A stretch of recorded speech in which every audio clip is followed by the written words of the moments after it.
So, na-moderate because ang DOH is nagmando siya ng mag-conduct of MRCA. Meaning sa MRCA, measles, rubella, vaccine, and then supplementary immunization activity. So, ngano gi-conduct na siya tungod kay naay mag-outbreak na tipdas diri sa Davao Region. Duha na ka bata ang natipdas. So, unsay meaning anak kung ang isa ka bata is natipdas, makatakod na siya uban bata. So, pila yung matakdan? 16 ka bata. So, siya lang isa.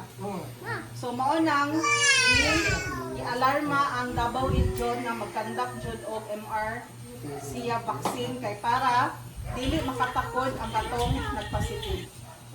Okay? Kay nana siya sa region, Davao Region. Kaya wala lang i-specify kung saan na barangay. Nana siya diri. So maunang, ang target sa DOH ron o sa LGU is matagaan ang tanan bata 100% sa MR. So kung for example, naman dyan uban mama na mo-refuse yun kay na sila'y pedya, na sila'y doktor, sariling doktor, tapos para sa iya kay dili na kailangan dili na ako kailangan ang mag-booster or mag-additional ana. So, right na inyo ma'am. Dili may makakuha na sa inyo ha, kung audio na inyong gusto. Pero, pag karong February na ay mo monitor sa inyo ha diri. Na ay taga DOH o LGU po na mag-monitor sa inyo ha. Randomly, pilion mo kung kinsa tong ilang interviewon. So for example, ikaw, wala ka nagpa-vaccine sa inyong anak. Ikaw ang napili nila. Interviewon ka nila, ngano wala ka ning sugot man. So ikaw ang magtubag sa imong side. Na ma'am, no need na, inana-ana. So depende na siya. Aside ka mo ang pangutanon po me. Nag-aware ba mo sa parents? Di syempre kami sa among side, nag-aware din me. And then, kung if ever pod, aside ana, na pag-monitor, wala ka nagpabakuna, and then nagpositive mo anak, tendency, dili ninyo ma-blame. Kaya nga naman, nag-info naman niya sa inyo nga, kamo ang inyong sugot. Okay? So, tendency, naradyo na sa inyo ka as parents kung i-allow ninyo ang kuan. Unang kami, sa side na mo, encourage nyo na magpa-bakuna din mo. So, uban parents manggod na makadlo. Ma'am, dili na ko magpabakuna kay basi kung saan na yung ipapakuna sa kanina. Ma'am, dili mo dapat mahadlo kay ngano man yearly ni siya na ginabuhat. Sa karon ng god early lang siya January, it's because sato na ay outbreak.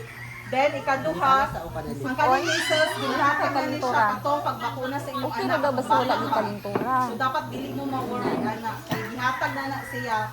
Kani siya additional lang ni siya or supplementary lang ni. Kung sa kuan pa booster lang ni siya ang gihatag, additional. Kay para ma-boost jud ang immune sa bata. Dili na siya ingon na makadaot sa bata, makapa-enhance pa gani siya sa immune system sa bata. Okay, kay mo na ang belief sa uban parents na dili magpa-vaccine kay mahadlok. Maujud ma'am. Okay?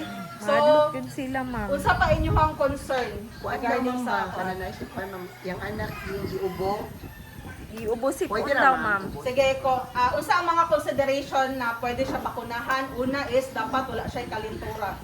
Ubo sipon, okay ra na siya basta wala nag-inom og antibiotic. Okay, kung iyang giinom si Tericin, Ambroxol, Carbocysteine, okay ra na siya.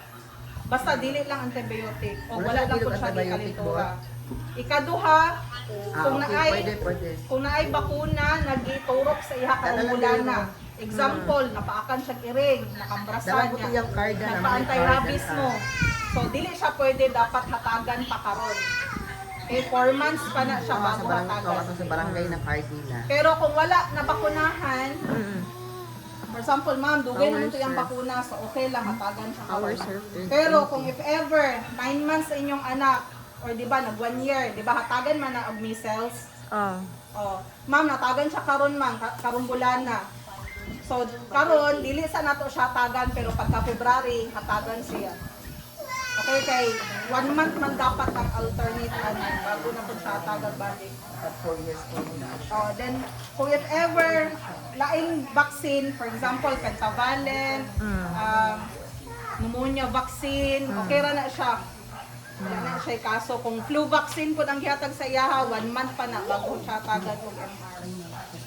Okay, so i-declare jud ninyo ha kung hatagan ba siya vaccine. Isa pa ba? Basta kung sa tanon ninyo, kung luya ang bata, nagkalintura ka na, dili lang sa nato siya pa kung ano, vaccine. Dili siya makalentura na sa naman ang vaccine. Actually, ang measles, dili siya makakalintura. Depende sa immune sa bata. Kung ang immune sa bata is baba, tendency magkalintura jud siya. Pero mostly, dili siya makakalintura. Ang effect niya, dili siya makakalintura. Rare lang jud na makakalintura siya. Okay, isa pa yung question. Kasi na pa may question. Pila edad ma'am sa ma'am? Ang edad sa mag-injekan is 6 months to 59 months. So, wala pa nakaabot of 5 years old. Like ka nang kung ano, example, gahapon siya nag-birthday na isang ala, pwede pa ba siya na baka abi, no? Bago pa siya nag-5, Gahapon. nag-birthday, ano, something. Gahapon na Kung nag-5. or pwede ba siya ba-consider dili na? Gapon lang nag-5. Di ba nag-start bi atong January 19, mahuman May, February 13. Dapat sa kana na range of period, dapat dili siya mag 5 years old. Okay. Pero kung nag 5 years old na siya anak na range, dili na siya pwede. Thank you. Same gyapon sa 6 months. Kung pasok siya anak na adlaw na nag 6 months siya, pwede na siya tagan ng MR. Okay. Okay, so unsa pa inyong question? Wala na, so wala pa din nabakunahan ang bag karon na bata. Ang mga bata wala na